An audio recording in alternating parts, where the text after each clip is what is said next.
music studio began out of a necessity. We were both working together at another place. A situation arose that made it so we could not continue to work there. We attempted to talk with them to resolve the issue, but they told us to get lost. So we did. Yeah, we did. And yeah, then there's power in numbers. So we started this place together. And here we are. Yeah. And you guys started this in 2020? Yeah, it was in the middle. It was right as like a lot of lockdowns are being lifted. Everything is still virtual, and yeah, we went for it. And you guys never considered getting normal office jobs? You just were like, we're going to start our own business in the middle of a pandemic? I worked at Dunder Mifflin for a little while, but no, we're not office people. Yeah, no. Yeah. Not for Chris. Do you ever use your story of taking a leap like that to inspire some of your students that music is a possibility, is a profession, and not just somebody like busking on the corner? I mean, I guess like not like directly like that, but you do encourage your students to like do things that they wouldn't normally do that are outside of their comfort zone for the sake of their career and for the sake of getting better at music. So I guess not like don't work at a job and then stop working at that job and just open up another job right down the street. But you know, not that specifically, but like, you know, like do this thing you wouldn't normally do. Go perform at this place you wouldn't normally perform at. Go talk to that dude that also plays guitar that you normally wouldn't talk to. And it's, I guess, more stuff like that, like getting out of your comfort zone. Yeah. What kind of things, obviously, you're doing a lot of things differently than your former employees, but like what kind of community are you guys creating at Modal Music? What do you strive to create with Modal Music Studio? It's very family. It's one vibe that a lot of people say when they first come here. It's like, oh, this feels like a living room, like our waiting room. We have a nice couch and a carpet and a table that could fit in any living room. But that was the thing that, when we first started, we had so much support. And it was from families, like the families of students, whether they were old students or new students. And like there's a community here in town that was also very supportive. So it's very family oriented. And that's kind of it's the Modal family. So that's definitely the vibe we want to have when, people come here for lessons, where it doesn't feel like a sterile environment, or like, I guess that old school, like, none with a ruler kind of thing. It's more of, the whole family can take music lessons. Actually, we do have that. We both have several, like, families where we teach multiple members, with parents and the kids. And you guys have been successfully voted for 3 years in a row, hopefully 4 years in a row, right? Back to back to back. How'd that happen? Well, that's for the Fuck Your Times Reader's Choice, and that's just by votes. Again, like I was just talking about the support, we've had tremendous amount of support from everybody. As soon as we opened our doors here at our location on Main Street, we had people just popping in saying, we're really happy you're here, which was unexpected, but obviously it was really cool. So yeah, we've won that 3 years in a row. Hopefully we'll win it this year. And also there's another one that's the Fuck Here Now, the Warrenton Lifestyle. Mm-hmm. And now they have, for the first time, music instructor as a category. Okay. So we're hoping. Before it's been music lessons. Well, no, I don't think they had. No, that one just didn't have anything. They just didn't have music before. It was more of like, best automotive place, best, things restaurant. like that. Best restaurant. Now they have music lessons on there, so hopefully we'll win that one too. What type of music lessons do you guys provide? Guitar, piano, violin, voice, ukulele, viola, banjo. Do we say bass? Bass. Do we say mandolin? Mandolin. Well, and also songwriting, like just composition. We offer that. Yeah, extra musical stuff. Yeah, theory, improvisation, things like that. So basically, somebody can just come in here and be like, I'm looking to do such and such, and give you like a blank slate, and you guys would help them paint that or fill that in musically? I mean, if somebody was like, I just want to be a better musician, what would you say to that? Say, well, you've come to the right place. Yeah. We got you, dog. Yeah. So, I mean, the recipe for becoming a better musician is not that complicated. It really comes down to, effort and practice and putting that in. But the thing that's not, like, I guess, like common sense about it is what you practice. And that's kind of where we come in and show you, here's what you need to learn, here's what you need to do, this is where you need to focus your effort in order to achieve this particular goal. Like, do you want to be a shredding guitar player? Okay, you need to do these things. Do you want to be able to play a really complex piece on the piano? Here, you need to do these exercises to be able to do this. Do you want to be able to solo over top of a chord progression? Whatever your instrument, okay, here are the techniques to learn and study to be able to improv over whatever. Yeah, because I mean, really, like, none of us are really one-dimensional here. None of our instructors are, not just me and Dan, but I mean, I think we strive for that, because music is such an ever-evolving thing, and I think a lot of people, particularly the like older generation of music instructor, tend to get stuck in the past, and they kind of get stuck with, I like this one thing, this is the one thing I know, this is the only thing I do, and I think you lose a lot of just musicianship from doing stuff like that. So it's all about just bringing in multiple influences as well, just being open to whatever. Yeah. New ideas. And definitely being able to support each individual student in that way in their learning style. Like, some of them are like, yes, I want a hardcore, like, give me the the scales and that's just it, right? Talk about a little bit more about your different styles, like how do you approach a music lesson, Dan? How do you approach a music lesson, Chris? Well, first thing is, you have to take the student for who they are and where they're at. So how I teach a 6-year-old is not how I teach a 16-year-old. Although there are some funny overlaps between a 6-year-old and like a 56-year-old. But it's really, you meet the student where they're at. Like, one of the things that we have to do in our first meeting with them is kind of assess where they are. Like, for young students, like, again, like the 5, 6, the first thing we have to assess is how much they can focus on. So that will direct, like, how much do we expect to do in like a page in the book, if we're going to work out of a book for them, or if we're going to make a custom plan for them, things like that. When students are a bit older, first question I ask is, what are your goals? Like, you just want to play songs? Fantastic. Let's make a list of songs. Let's learn them. You want to become skilled at a particular thing for your instrument, whatever it is? Okay, great. Let's see what it takes to get there and get us there and put together a plan for that. So it's no like set thing that I approach with, other than just like, hey, who are you? What are you trying to achieve? And how can we get there? Yeah, I guess, I mean, really just to echo that, pretty much the same. I always try to be like goofy, regardless of the age of the student. The language changes and like the material changes around a little bit between a 6-year-old and a 60-year-old, but I always try to make like dumb jokes and like try to make sure I'm always like being fun and enjoyable, even when I kind of have to be like a jerk and be like, that kind of sucked. Like, I can tell you didn't practice that. Still try to be like uplifting and positive about it while dropping the hammer at the same time. But what are so starting with you, Chris, what is your background in music education? Like, what did you have, like, cool, influential music instructors growing up, or did you have the opposite? Yeah, I had both.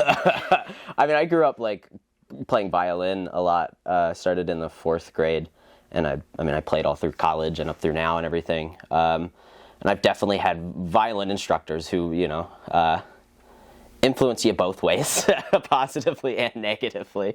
A lot of violin instructors are like very strict, very classical, very like, not like, well, maybe literally like, we'll slap you if you play a note wrong kind of deal. And so they influence you in the way to not be like that, and to, to I was gonna say, since you bring a lot of like the comedy into your teaching style, do you feel like that? Why do you choose to do that? Well, yeah, I guess so. I had an orchestra teacher all throughout like high school who was like that same way. I guess he was just like always like kind of a weirdo and like, just being goofy and being silly, and like everything was kind of a joke, but he was also like very good at what he did, and we did really well as an orchestra because of it. He kind of just like galvanized everyone together with this sense of humor, and it made us like an actually pretty good orchestra at the same time. So I mean, I guess I never really thought about it that much, but it would probably be from him, my orchestra teacher back in high school. That's where I get a lot of it from. Because my college instructors were not like that at all. They were the kind of strict, like the first thing that they say to you when you walk into the room is like, why the hell did you do it that way? You know, like, why the hell did you do that? And they're not very welcoming. And again, you're influenced like to not be like that because you dealt with it yourself. So Yeah. I think it's a lot of like the positive and negative influence for me. Yeah. Do you think that it's more effective, Dan, now going to you? I mean, because you're a comical person too, right? You bring the you want to make, like you said, there's a family vibe, a home vibe, and going back to what you guys were saying before, like the old standard of music teaching is possibly a little bit more like the Suzuki method, or like this very strict way of doing things.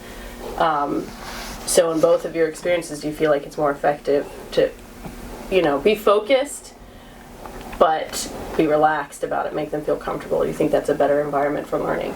Oh yeah, being comfortable is necessary for learning.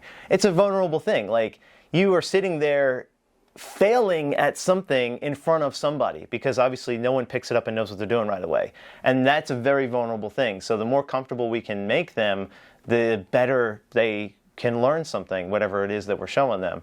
And really, we probably should have just called this like dad joke music studio, because it's pretty much like they're just the dad jokes are zinging left and right all day.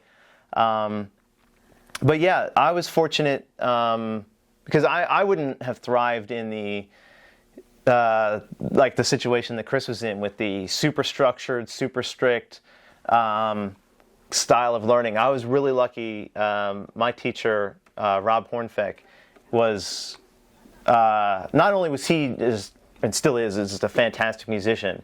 He was a really good communicator, and we're like really flexible on what we would learn. Like, he had me make a list of songs that I wanted to learn, so I made a list of 60 Beatles songs. And at the time, he hadn't really heard most of them. He has since become a Beatles fan a little bit. So, but yeah, I mean, he encouraged me. One of the main reasons I picked up and wanted to play was to write music. And I think it was our second lesson, I had written something, and he showed me how to progress it into more of a song. And that was our lesson. And he found a way to incorporate like 2 brand new chords to learn in with this little riff idea that I had come up with on my own. So I very much model my approach on his approach, because it's a good one. I think it certainly worked for me, and I've had a lot of success. I've been teaching since 2002, so quite a while now. And yeah, if I need to get stricter for, and have like a lot more structure for a student because it works for them, not a problem. But the average student is here to have fun, and so then let the dad jokes fly. Chris, how long have you been teaching? I guess since 2015, I want to say, because my buddy Tim reached out to me and was just like, yo, this place I teach at needs a violin teacher. And I was like, cool, let's do it.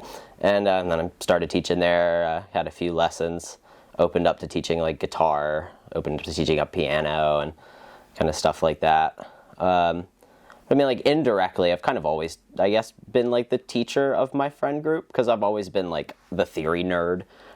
So going through high school with like theory classes and going through like college and theory classes, I always just kind of got it. So I was always helping out people with stuff like that. So you're the person to go to explain the circle of fifths. Yep. It's round. Tell me right now, Chris. Give us the secret. Well, it's round.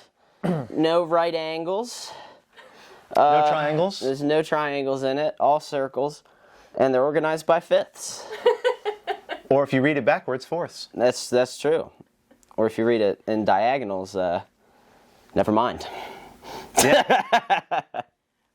You guys are both in bands, some bands together, right? Sorta. Sorry. I am non-active currently. Okay. But And inactive. But Modal itself yeah. is now a musical. we're a act. band now. Yeah. What I'm getting at is, so like, what's the choice to become teachers? Why teach? Well, back to my buddy Tim one time asked me if I wanted to teach violin lessons, and just kind of snowballed from there. I was like, oh, I actually kind of like this. And then it kind of worked out. And so, honestly, I got that for me. I started to pay off a concert ticket that my friend's mom bought us concert tickets, and then I taught his younger brother to pay off the price of the concert ticket. And then I was still in high school then, and then I had been mowing lawns. That's how I made my money. I made a killing mowing lawns. But then I went to college, and everyone got a lawn service. So I came back from college, I had no clients. And so I had been, making money performing, but needed actual steady income.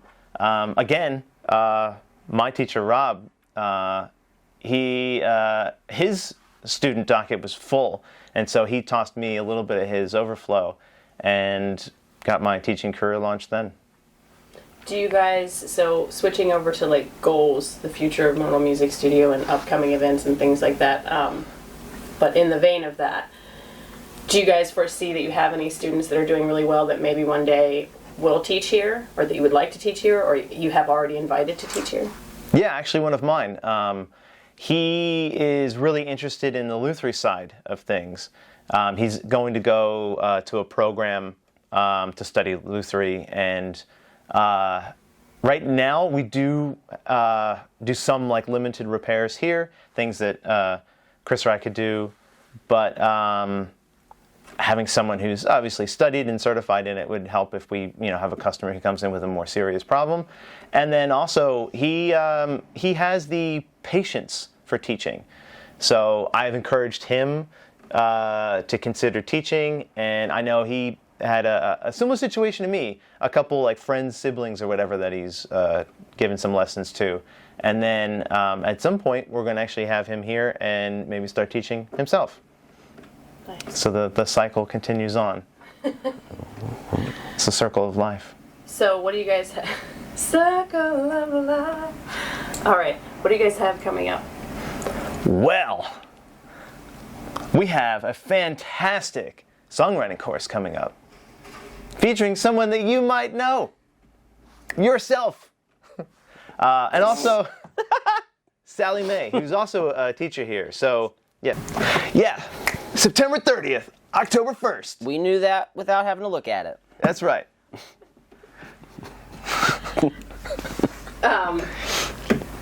Do you guys have anything you guys want to like really make sure gets out there? Oh, we got the farmers market. Farmers markets. Yeah. Do that thing. Talk about that thing. The farmers markets, we perform at them. So one of the things that we've done is we've actually started to perform as Modal Music Studio. And for this year, we've signed on with the Warrenton Farmers Market.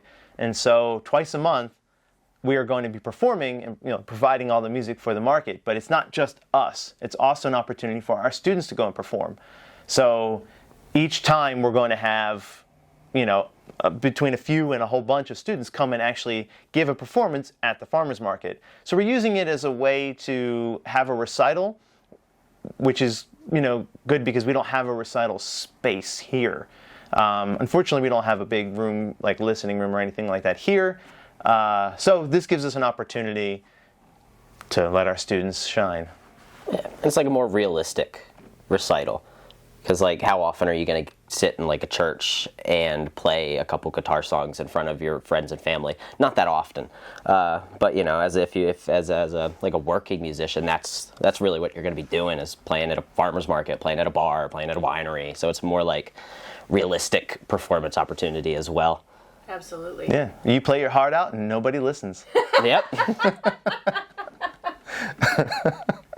You never know, though. You never know who might be listening. That's true. And actually, we get very good response at the farmers market. In particular, when the students are performing, we usually have a big group that collects right in front of our tent where we have that set up. And they do listen and applaud. And the students get a lot of support, which is fantastic. Do you guys want to eventually have, what's your long-term goal with Modal Music? Do you want to stay in this space? Do you want to stay... World domination? Yeah, to own all of the world. Yeah. World tour? I mean, you mentioned you don't have a listening space right now. Would you like to be in a space that had a listening room? Yeah. We don't actually have like a long-term plan in terms of, in 10 years, we're going to open this facility. But having a secondary facility that can be a performance venue, so we can hold recitals, we can also just hold shows, like our bands can perform, our students' bands can perform, other local acts can perform, things like that. That would be fantastic. And having something like a bigger space for bigger type classes. One of the things that I have done for other places I've worked and a little bit on my own but can't do here is band classes. So being able to like group students in a band and have them rehearse and practice and perform as a group. So eventually having either one massive facility or just a secondary one, because we do like this spot here. It's very, very family, very cozy. Yeah, but there's no like, in 5 years we will have this. Which maybe we should, but... I'm just...